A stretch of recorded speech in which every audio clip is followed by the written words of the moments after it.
Hello friends, welcome to Kalyani சுலகம். இன்றைக்கி இந்த வீடியோவில் ஒரு ஹெல்த்தியான ஸ்நாக்ஸ் ஐட்டம் செஞ்சு காமிக்க போகிறோங்க. அதுக்கு முன்னாடி சப்ஸ்கிரைப் பண்ணாதவங்க சப்ஸ்கிரைப் பண்ணிக்கிங்க. மறக்காமல் பெல் பட்டனை ப்ரெஸ் பண்ணி அதில் ஆல் ஆப்ஷனில் கிளிக் பண்ணிக்கிங்க. இப்போ இன்றைக்கி முருங்கைப்பூ வடை நான் செஞ்சு காமிக்க போகிறேங்க. அதுக்கு முதல்ல முருங்கைப்பூவை எடுத்து நல்லா சுடு தண்ணி விட்டு வாஷ் பண்ணி வச்சுக்கலாங்க. இதில் குட்டி குட்டி பூச்சி புழுக்கள் இருக்கும், அதனால் நல்லா சுடு தண்ணியில் போட்டு ஒரு 5 நிமிஷம் ஊற விட்டு அலசி எடுத்துக்குங்க. இப்போ ஒரு 50 கிராம் ரோஸை நல்லா பொடி பொடியாக நறுக்கி எடுத்து வச்சுக்கோங்க. கடலைப்பருப்பு 100 கிராம் எடுத்துருக்கேங்க. இதை நல்லா 2 மணி நேரம் தண்ணியில் ஊற போட்டு ஃபில்ட்ரு பண்ணி எடுத்துக்கிட்டேன். இப்போ இந்த கடலைப்பருப்பை மிக்சி ஜாருக்கு மாற்றி நல்லா கொரப்பாக அரைச்சி எடுத்துக்க போகிறேன். பாருங்கள், நான் இப்போ கடலைப்பருப்பு எல்லாத்தையும் எடுத்துக்கிட்டேன். இப்போ மிக்சியில் நல்லா கொரப்பாக விட்டு அரைச்சிக்கிங்க. நைஸாக இருக்கக்கூடாது கடலைப்பருப்பு. நான் இப்போ ஓப்பன் பண்ணிவிட்டு காமிக்கிறேன் பாருங்கள். அந்த பக்குவத்துக்கு அரைச்சி எடுத்துக்கங்க. நம்ம கையில் எடுத்தோன்னா பருப்பு வந்து பார்த்திங்கன்னா அரைகுறையாக அரைப்பட்டுருக்கணும், சில பருப்புகள் முழுசாக இருக்கணும், அந்த மாதிரி இருக்கணும். அப்போ தான் வந்து பார்த்திங்கன்னா வடை சாப்பிட்றப்ப நல்ல ஒரு டேஸ்ட்டு கிடைக்கும். இப்போ நான் அரைச்சிட்டேன். இப்போ அப்படியே இருக்கட்டும். மறுபடியும் அதே ஜாரில் 1 ஸ்பூன் அளவுக்கு நம்ம சோம்பு சேர்த்துக்கலாம். இது கூடவே நம்ம வந்து சுடு தண்ணியில் போட்டு அலசி எடுத்து வச்சுருக்க முருங்கைப்பூ நல்லா புழிஞ்சிட்டு சேர்த்துக்குங்க. இது கூடவே ஒரு 1/2 ஸ்பூன் கரம் மசாலா சேர்த்துக்குங்க. ஒரு 1/2 ஸ்பூன் தனி மிளகாய் தூள் சேர்த்துக்குங்க. தேவையான அளவு உப்பு சேர்த்துக்குங்க. ஒரு சின்ன துண்டு இஞ்சி சேர்த்துக்குங்க. ஒரு 6-7 பல்லு பூண்டு அப்படியே தோலோடு முழுசாக சேர்த்துக்குங்க. இப்போ இதை எல்லாத்தையும் நம்ம மறுபடியும் அரைச்சி எடுக்க போகிறோம். இதை பல்ஸ் மோடில் போட்டு அப்படியே திரியாக அரைச்சி எடுத்துக்கோங்க. கண்டிப்பாக வந்து பார்த்திங்கன்னா உதிரியாக இருக்கணும், அந்த மாதிரி தான் அரைச்சி எடுக்கணும். இப்போ நான் ஓப்பன் பண்ணி காமிக்கிறேன் பாருங்கள். இந்த பக்குவத்துக்கு அரைச்சி எடுத்துக்கோங்க. கண்டிப்பாக நைஸாக அரைக்கக்கூடாது. இப்போ இந்த பூவெல்லாம் சேர்த்து அரைச்சிருக்கோம் இல்லைங்களா, இதை எடுத்து கடலைப்பருப்பு கூட ஏற்கனவே அரைச்சி வச்சுருக்கோம் இல்லைங்களா, அது கூட சேர்த்துக்கலாம். இப்போ இது கூட மறுபடியும் நம்ம ஏற்கனவே கோஸ் அரிஞ்சு வச்சுருக்கோம். இந்த கோஸையும் நல்லா தண்ணியில் போட்டு அலசிட்டு நல்லா புழிஞ்சிக்கிங்க. கோஸில் வந்து பார்த்திங்கன்னா தண்ணி ஊறும், அதனால் நல்லா பிழிஞ்சிட்டு சேர்த்துக்குங்க. சேர்த்துட்டு மொத்தமாக நல்லா மிக்ஸ் பண்ணிக்கிங்க. மறுபடியும் சொல்கிறேன், தண்ணி வந்து சேர்க்கவே வேணாம்.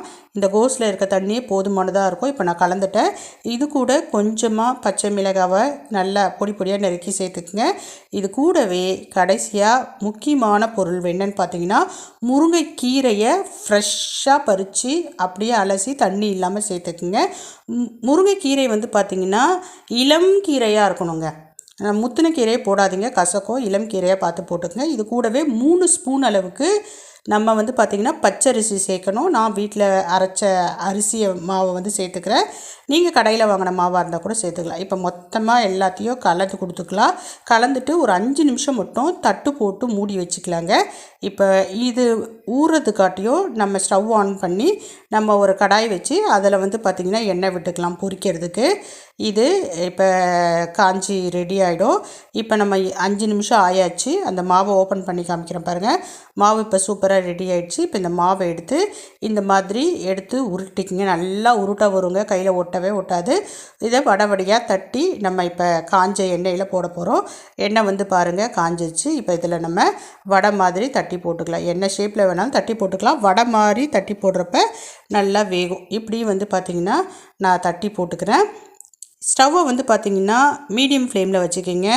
ரொம்ப ஸ்லோவாகவும் வைக்காதீங்க, ரொம்ப ஹை ஃப்ளேம்லேயும் வைக்காதீங்க.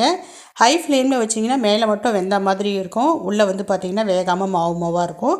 அதனால நல்லா மீடியம் ஃப்ளேமில் வச்சுக்கிங்க. இப்போ நான் தட்டி போட்டுட்டேன். நம்ம எப்பவுமே தட்டி போட்ட உடனே நல்லா சலன்னு நுர பொங்கும். அந்த நுரை அடங்கிருச்சுனாலுமே தெரிஞ்சிருச்சு நமக்கு வெந்துருச்சுன்ட்டு. இப்போ ஒரு பக்கம் வந்து பார்த்திங்கன்னா செவந்துருச்சு. இப்போ திருப்பி போட்டுடலாங்க. அதே மாதிரி அதனுடைய அடுத்த பக்கமும் நல்லா வந்து வேகணும். இப்போ வந்து பார்த்திங்கன்னா 2 பக்கமுமே நல்லா வெந்துருச்சு. இப்போ நம்ம வந்து பார்த்திங்கன்னா இந்த வடையை எடுத்துடலாம். இப்போ சூப்பரான ஹெல்த்தியான முருங்கைப்பூ வடை ரெடி ஆயிடுச்சுங்க. இது ரொம்ப சாப்பிட்றதுக்கு டேஸ்ட்டாக இருக்கும், ரொம்ப ஹெல்த்தியானது. முக்கியமாக நம்ம இந்த நான்வெஜ் வடைலாம் செய்வோம் இல்லைங்களா, சிக்கன் மட்டன் கோலா, அந்த மாதிரி டேஸ்ட்டில் இருக்கும். மறக்காமல் செஞ்சு பாருங்கள். குழந்தைங்களுக்கு இந்த மாதிரி ஹெல்த்தியான ஸ்நாக்ஸ் ஐட்டத்தை வந்து பாருங்கள் கொடுங்க. இப்போ நான் வந்து இதை ஒன்று எடுத்து பிச்சு காமிக்கிறேன் பாருங்கள். இந்த மாதிரி தான் இருக்கும், சூப்பராக இருக்கும். செஞ்சு பார்த்து எப்படி இருக்குன்னு சொல்லுங்கள். பாய்.